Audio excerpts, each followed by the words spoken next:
Thank you for joining us on 24 Plus. I am ABC 24 anchor Pepper Baker. It is a big year for Shelby County voters. The primary election is on May 5th. So we are making sure that you are staying informed by profiling the top candidates for major races. And one of those is for Shelby County mayor. And we finally know who is going to be a front-running candidate for the Republican side, and that is John DeBerry. So thank you so much for being here. Thanks for having me here today. Of course. So we're going to get into your very robust experience as well as just why you've decided to run for county mayor. But of course, the timely news of today, Reverend Jesse Jackson passed, and legendary civil rights activist, along with his remarkable political career. And I just want to touch base with you on that because I know that you've had experience with Reverend Jackson. So what can you tell us, or what tribute would you like to give to? Well, he is very representative of a very remarkable generation of men and women who changed the world. Saw him many times in Memphis, and saw him recently, I believe his last trip to Memphis. He came to my office in Memphis, my business office, and spent a couple of hours. We talked about civil rights and talked about some of the things he was still able to do. It was obvious he was sick, and I think he was a little bit sicker than he was when I had seen him earlier in that year. But to look at him and to know that he is one of those individuals who stood, who spoke, who fought, who demonstrated courage, it's inspiring. And it's the ending of an era. And to see him, one of the few who are left, who were there directly in the beginning of the movement, who stood tall in the movement, I hope that the younger generation, and who they are very well educated, they have resources, they have advantages that we could only dream about at an early age. I would hope that they would look back at Jesse Jackson and Martin King and Ralph Abernathy and Julian Bunn and all of those individuals, Cowles here in Memphis, Withers, and just all of those men and women who demonstrated that tremendous character, and realize that the blessings that they have right now. And I marched with my father, stood beside my father as he marched with Dr. King. But the blessings that we have right now are because of their courage and their character, their charisma, their patriotism, and their love for this country. And let's keep his family in our prayers, and we're just blessed that he lived. Beautifully said. Well done on that. Quite a tribute. Thank you. And so how has Reverend Jesse Jackson or Dr. Martin Luther King Jr.'s impact on you maybe influenced some of your political aspirations or civil rights activism? Oh my goodness. I think I was with the governor one time, and the governor we were having a sit down and talk on camera, and he introduced me as civil rights hero John DeBerry. And I said, Governor, I was not the hero. I was a scared teenage kid standing by holding on to my father, who was a Korean War era veteran, along with other men who were holding those I am a man signs, looking into the face of the dogs, of the billy clubs, of the weapons, of the tanks at that particular time, the fire hoses. And they inspired me to realize that what Dr. King said, if you don't find something worth dying for, you won't find anything worth living for. And at that time, black people were called colored. And my dad looked at me because I, obviously as a teenager, and a young man had been killed that day. And he said, Nick, he called me Nick. He said, you can't stop being colored, so you may as well stop being scared. And that impacted me from that day to this day. Whenever I have a challenge, whenever there is something that I have to fight for and stand for and speak up for, I hear his voice. You may as well stop being scared. And I taught that to my children. I taught that to my grandchildren, my nieces and nephews. And I would hope that this generation that will have to look and judge our generation, we're certainly not perfect, but I would want them to see that we're the ones that walked through the doors, that stood up and fought, and that looked adversity in the eye, didn't flinch, didn't run, didn't quit. And that's why our nation is what it is today. And African American young people who are just formidable and smart and talented have to realize the sacrifices that that generation made. Powerful message there. And okay, Papa DeBerry, he said some strong messaging. I love that. So let's talk more again. Let's kind of change the conversation here now to your political aspirations. So you started clearly with the legends looking on from what they were doing.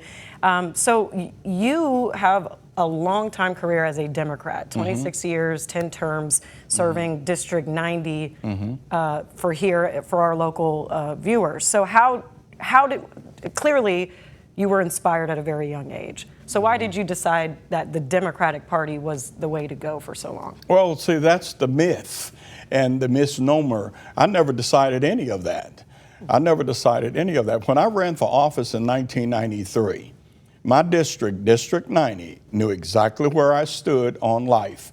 It was part of my platform, talked about it with ministers, with teachers, with mothers and fathers in the district. They knew exactly where my faith was. They knew exactly what I believed on the structure of the family as the scripture provides. They knew where I was on education, and I said then, I say now, we invented public education and we can reinvent public education for the benefit of our young people, for the benefit of our children. So they knew where I stood. Everybody didn't agree with me. That's why we had an election. But I won the election in 95 and won 13 times. I never lost a race as a Democrat. I didn't say, I don't want to be a Democrat. The Democrats told me they didn't want me. They said because of my stand on life, because I believed in giving parents parental choice and the parent trigger where parents could go into schools and demand that they get better, because of my stand on the biblical design of marriage, they said I wasn't a Democrat. So in the middle of a pandemic, with 24 hours notice, on a Zoom call, where my voice was muted so that I couldn't defend myself, they threw me out of the party. They decertified me as a Democrat, and they did it at the timing so I could not run as a Republican. They had to pass a law for me to run as an independent, which I really didn't want to do, but I had so many people asking me to do it. Nobody ever wins as an independent. So, you know, the misnomer that John DeBerry just started being a Republican, that's not true. It's not even remotely true. I will put my record as a Democrat, the bills that I passed that benefit Shelby County, that benefit Memphis, that benefit black, white, rich, poor. Over and over, I was Legislator of the Year for the Police Union, Legislator of the Year for the DAs, Legislator of the Year for the Sheriff Department, Junior League. I've got boxes and boxes of plaques that say I did my job. But the Democratic elitists, many of whom had never been to Memphis, said, and I quote, that my district doesn't have enough information to elect their representative. They will have to do it for them. That's how I stopped being a Democrat. So this idea that I was trounced and I was kicked out and I was whooped and all this stuff, it's a lie, plain and simple. I did my job as a Democrat, and if they hadn't thrown me out, I would still be a Democratic representative of District 90. So I think that we have to set the record straight. I was left with nowhere to go. And those individuals of like faith, like belief, convictions came to me. We talked. I became a Republican because of beliefs that I've held since I was a child. Okay. So that's the fact of the matter. Well, let's dive a little deeper into that. So there are qualifications as to why you have to be bona fide as a Democrat. So there are accusations that you were kicked out because you voted contrary to the party and for your pro-life views and the school vouchers. And you said you wanted to give parents more freedom in education, but then there's a contrast to the freedom of reproductive rights. So I just ask you this, what is your counter argument to voting along or voting contrary to party? Well, when did it become contrary? Lois DeBerry, who is a distant cousin who served in the House of Representatives for, I think, 40 years, Lois DeBerry taught me about charter schools. Many other Democrats taught me. I didn't know anything about charter schools. We went to Philadelphia, we went to other states, and we looked at the charter school systems that were working for African American children, non-traditional education, where kids were being graduated all over the country who cannot read. The same problem we have in Memphis and Shelby County right now, and all of us know it. And so I was introduced to charter schools and these type of schools that wrote curriculums that were contingent for those children. So when did they become non-democratic issues? Because Lois and the Democrats of that day, they didn't throw me out.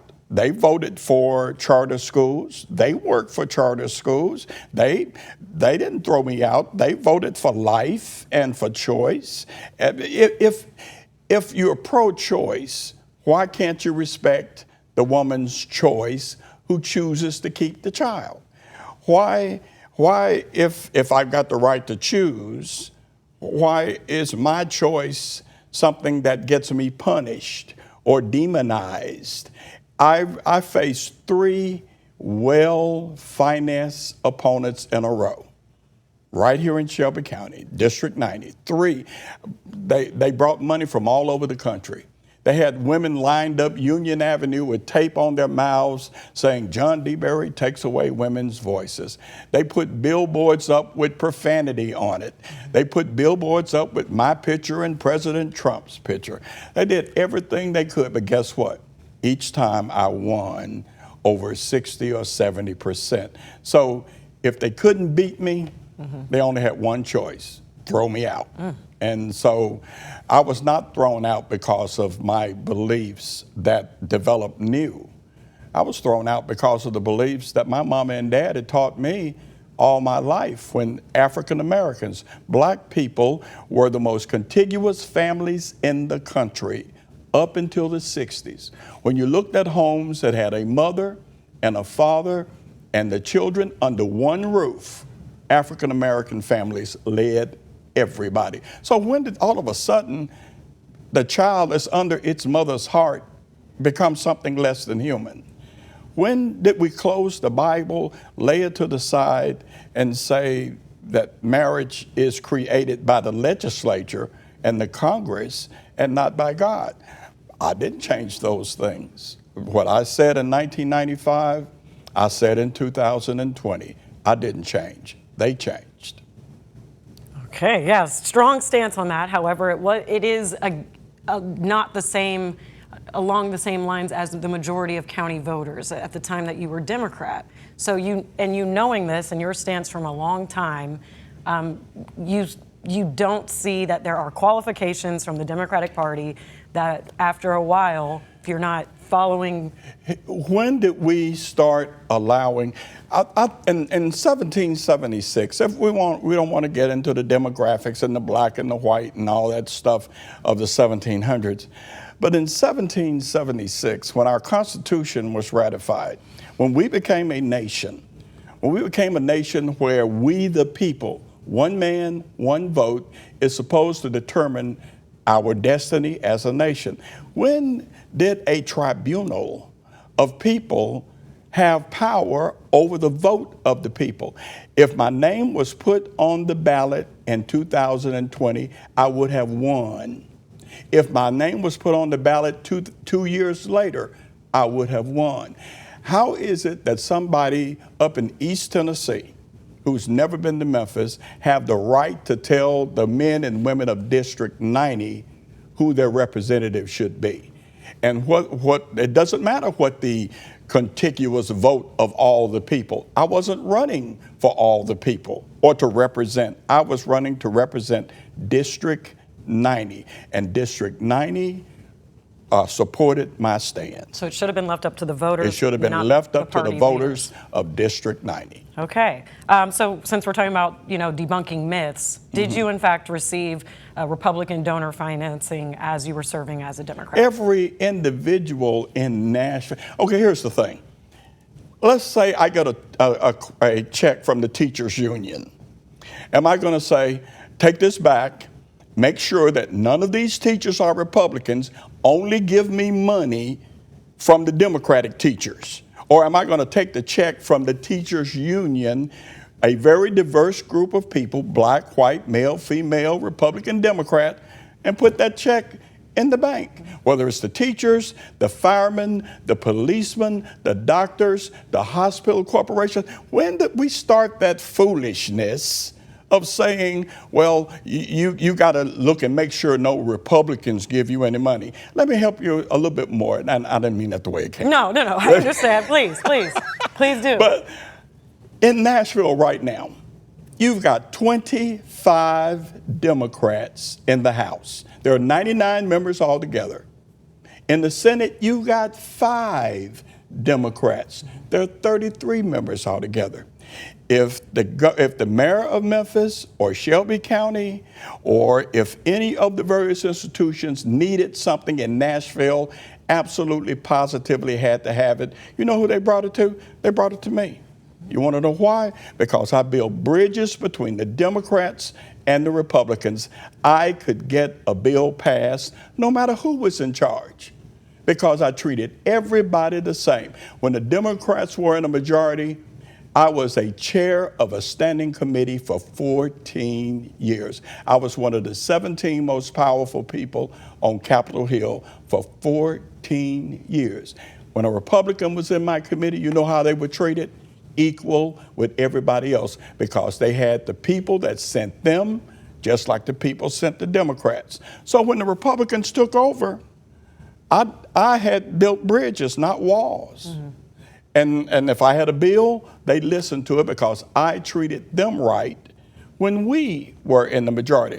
It takes every Democrat, all 25, plus 26 more Republicans for a Democrat to pass a bill. So how in the world are you going to come to Memphis and talk all of that trash? Like DeBerry deals with Republicans. I absolutely deal with Republicans. That's the only way I can get a bill passed. And if I can bring something home to my district, because I have built bridges, because I've talked plain talk, common sense, and mutual respect, why is that a negative? That's what I want somebody to tell me. That's a good question. And this is why we're here, because you need to have the space and the time to really give your point. And so, we talk about voters. And this is really the last question about your experience, because I want to get into what your campaign as county mayor will look like. But, you talk about voters, and they had no problem putting you back in for 10 terms. So you were kicked out by the party in 2020, and then your first race after that, and please correct me if I'm mistaken, was as an independent against now Representative Tory Harris, who ended up winning District 90 by 77%. Yeah. So, if we left it up to the voters, would it have mattered that you were running as independent, or what do you think happened? Oh, absolutely. The folks in Memphis and Shelby County are extremely brand loyal. The people in Tennessee are brand loyal. Representative Wendell, for instance, up in East Tennessee, he has served his district for 40 years, over 40. He's 2-time deployed in Afghanistan, a chair of a committee, a very good representative. He was disenfranchised by some of the things that the Democrats were doing. That's not my business what it was. All I know is he, who had been elected, I think, 20 times, decided to run as an independent, same result, because it's not possible. Folks say, well, your name is on the ballot. Well, that's not what people are looking at. If they are Democrats, they're going to vote as Democrats. If they're Republicans, they're going to vote as Republicans, but they're going to look at the person under those Democrats. They're not going to look at a person who doesn't come under the auspices of either of those parties. That's the reality of it.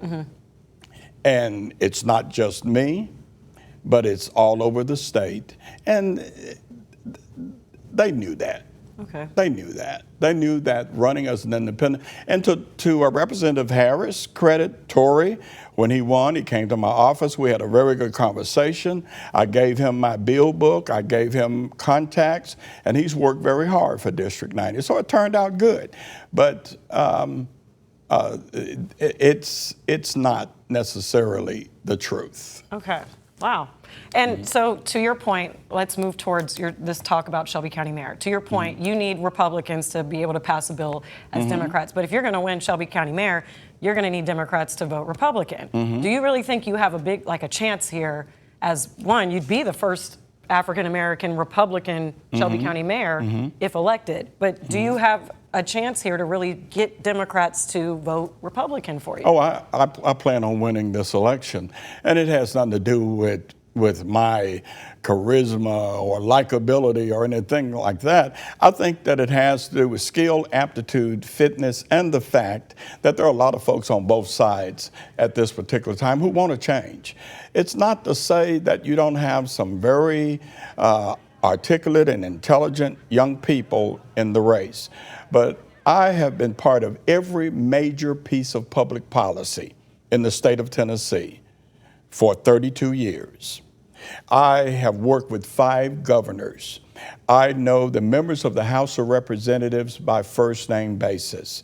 I mentored and worked with, as they were freshmen, the Speaker of the House and the Majority Leader. In other words, these are people that if I call, they're going to answer the phone. I think we got to face some facts. When we go to Nashville, Memphis and Shelby County is not held in the greatest of esteem. There is a perception that I absolutely want to change. I heard it said, one of the first things I heard said, Ms. Baker, when I was sworn in, I was sitting in a committee, and someone on the committee said, well, we don't care a whole lot about Memphis. We really would prefer it be part of North Mississippi. And I'm sitting there as a freshman legislator, and I'm listening to this. And then I keep hearing a litany of this over and over, and I've heard it for many years, and it's worse now than it has been. At some point in time, Memphis and Shelby County is not an island. We cannot survive on our own. We need money from the state. We need money from the federal government. We have to, whether I like a person or not, it's not the issue.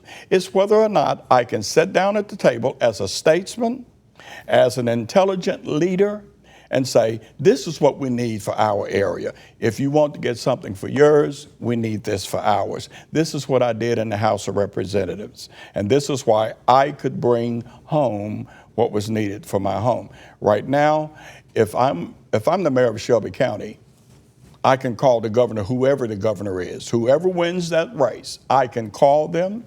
I can call them here.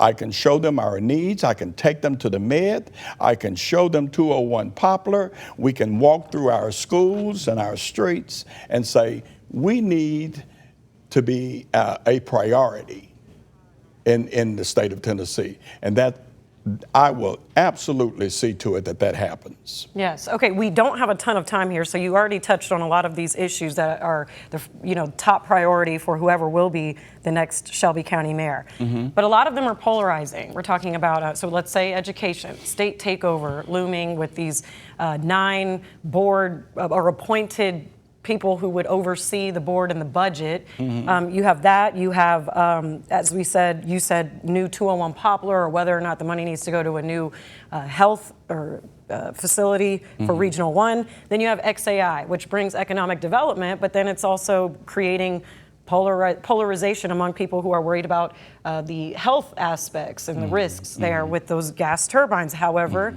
economic development, as we talked about. And so there's and then the Memphis Safe Task Force. How can I forget about crime? Yeah. So off the top of that, how can you kind of run me down?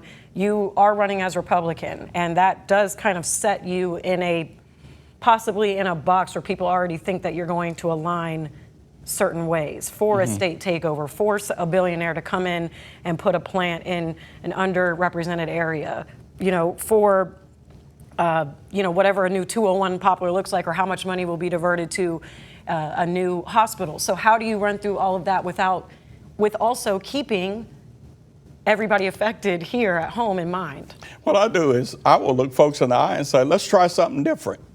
The plant that they're complaining about was built under a Democratic mayor in the city and a Democratic mayor in the county. Why didn't they stop it? Why didn't they avert it? How is it there under their leadership? We're talking about 201 Poplar, the jail.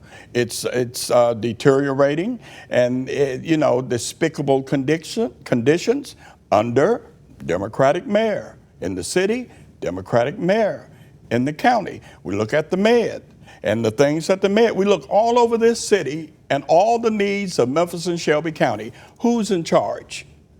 Democrats are in charge. So how are you going to look at me as a Republican and say, I'm going to make a worse mess than you made? Absolutely not. Well, it was Republicans who really enforced the Memphis Safe Task Force that's now putting more people into a One Poplar in a decrepit building. Why couldn't it have been an agreement? Let's get our jails together first before you all bring in federal occupation and overflow an already crowded situation. Well, here's the thing. The people of the city of Memphis and Shelby County overwhelmingly see the task force as positive. So therefore, why didn't our officials make whatever plans necessary? You can't say crime is out of control and that people can't go to the mailboxes. And we've got all of these shootings and the murder capital. Remember all of that? Yes. We were saying all of this. And then at the same time say, but, we don't really want to arrest anybody and we don't have any place to put them. So let's just kind of let it keep on going. That's where leadership comes in. That's where leadership comes in before the task force comes in and before things that you disagree with, you say, you come up with solutions. You sit at the table, you talk. To Mayor Young's credit, I think he handled it quite well. I think that he, even as a young man, stood up, and I was very proud of him. But here again, as a county, we've got to look at these issues. We can't just say, well, because we don't have anywhere to put people, just let the crime continue. What do we got to do? We got to fix this. We got to fix that jail. We've got to fix this problem. And that's what I'm going to do. Okay, so that would definitely be a top priority. That would be a top priority. Let's talk about education. How would that look for you as mayor? We talk about education to the extent that we say, we'll talk about failing schools. How do you have a failing school? A school is supposed to teach, to train, to prepare our children. If our children are not taught, they're not trained, and they're not prepared, we take the easy way out. We want to blame the teachers. And I know many of these teachers. They're working as hard as they can, many of them using their own money. They are struggling to teach children. We've got a large social problem when we deal with the family. And you're not sending a student, but you're sending a problem. We're dealing with the fact that who's standing behind them? The child can take the teacher to the principal, but the teacher can't take the child. And if she does, the child's word is equal to her word. It wasn't like that when I was growing up. You had the Father, the Son, the Holy Spirit, and the teacher. And the teacher's word meant something. We've got to get back to where we respect our teachers, we pay them well, we build relationships with the state and the federal government, we use our considerable resources to train our children. We can fix this. This is not unfixable. We've got good teachers, we've got trained. Look at what Vincent Hunter has done in Whitehaven and other principals are doing all over this city. I will work with them and let them know that that they have the full backing of the people of Shelby County, Germantown, Collierville, Lakeland, and all the other areas. They will all know that we work together as one unit for the benefit of the whole. Okay. We are running so into time, and I feel like we could really sit here and talk for so long. Two really lasting questions. So there is national rhetoric that's from the Republican Party and the current registration that, isn't really just being taken well by Democrats or just polarizing communities. So as you are running as a Republican and the first Black potential Republican of Shelby County, how do you kind of mitigate that, the rhetoric and what people may disagree with what's going on that is really becoming extremely outraged and with protesting and with immigration enforcement and whatever you call it? How do you kind of navigate that space? One of the things are the enemies of this country and the enemies of any people, and as an African American, the oldest rule of war is divide and conquer. That's the oldest tactic, divide and conquer. Our nation is becoming divided because we are becoming those who are, and I don't want to be insulting when I say this, but we're becoming too lazy to look beyond the brands and the labels. We'll see a label, we'll see a brand, and we will make an assumption. Well, how can we do that? A Democrat, George Wallace, who said segregation now, segregation tomorrow, segregation forever. George Wallace was a Democrat. Strom Thurmond was a Democrat. Eisenhower, Dwight D. Eisenhower, integrated the military. He was a Republican. He sent the troops to Little Rock to protect the Little Rock 12, I believe it was. He was a Republican. He integrated the federal government. He was a Republican. So am I saying that all Republicans are good like Dwight Eisenhower? Of course not. Am I saying that all Democrats are good, bad like George Wallace? Of course not. Let's look at the character. One of the things Martin Luther King said in his speech in Washington in 1963, and I was a child at the time, he wanted his children judged by the content of their character and not the color of their skin. Why don't we start judging our politicians by the content of their character and not whether they have a D or an R in front of their name, but who they are, and what they stand for. Okay, we're going to go into overtime a little bit here, so I apologize to my producers in the back, but there are just important questions here. Yes. Your decision to run for county mayor, were you always looking at that position? We have a political commentator who comes on our political commentary show who had input that you were actually in talks to run for governor, to run for Congressional District 9 against Steve Coun. Was the county mayor your first choice? First of all, I never considered running against Steve Coun. I'm not stupid. And so that was never in the cards. And good gracious, I've been on Capitol Hill 32 years. Why would I not look at whether or not a run for governor as the first African-American governor of Tennessee were possible? Of course I looked at it. I had teams looking at it. We did polls. We had fundraisers looking at it. But I'm not delusional. I'm a realist. And if that's not possible, basically I thought about, okay, maybe it's time to retire. I met with the Republican Party of Shelby County over a year, almost 2 years ago, when they asked me to run for mayor. I said, no, I got my eyes on other things at the time. After I ruled out running for governor, why? It's my choice. It's my choice. I can choose not to run for governor. I can look and say, guess what? I can come home after 32 years. I can be here where my grandchildren are. I can be here where my church is, my business, and I can help change the place that has been my home my whole life. Yes, I told them yes. Yes, I'll run for it. Yes, I will. But it wasn't my first choice, but it's the best choice, and I'm so looking forward to it. And that segues into my last question. For any of those voters out there who want more options, who aren't convinced on either party, and feel free to look into this camera if you want to talk to them directly. Why are you the best choice, regardless of Democrat or Republican, black, white, old, young, whatever? Why are you the best choice for the job? I think that when you elect John DeBerry, what you elect is an individual who has been here all my life. I have watched the metamorphosis of Memphis. I remember when Memphis was segregated. I'm one of the individuals who rode on the back of the bus, went to the zoo on Tuesday, sat in the balcony at the Orpheum Theater. So I know the metamorphosis of Memphis. I am a black man, an African-American man who knows how to talk to everybody and who knows how to work with anybody. Shelby County is not an island. We've got to change the perception.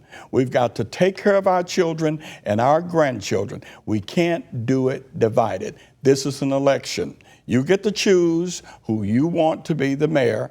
And doing so, if it's not me, I'm going to support whoever it is because this is still my home. But I hope you will consider me. All right, so big decision come May 5th. That's the primaries. John DeBerry, thank you so much for coming in. Hopefully you all learned a little bit more from this interview, and please check out all of our other profiles that we're doing for all of the case or all of the elections that we can cover, because there's so many. So be sure to check out abc24.com, 24 Plus, or our ABC 24 app. Thank you again for coming in. Thank you, ma'am. Thank you for watching 24 Plus. Continue with us and watch free now on the 24 Plus app everywhere you stream.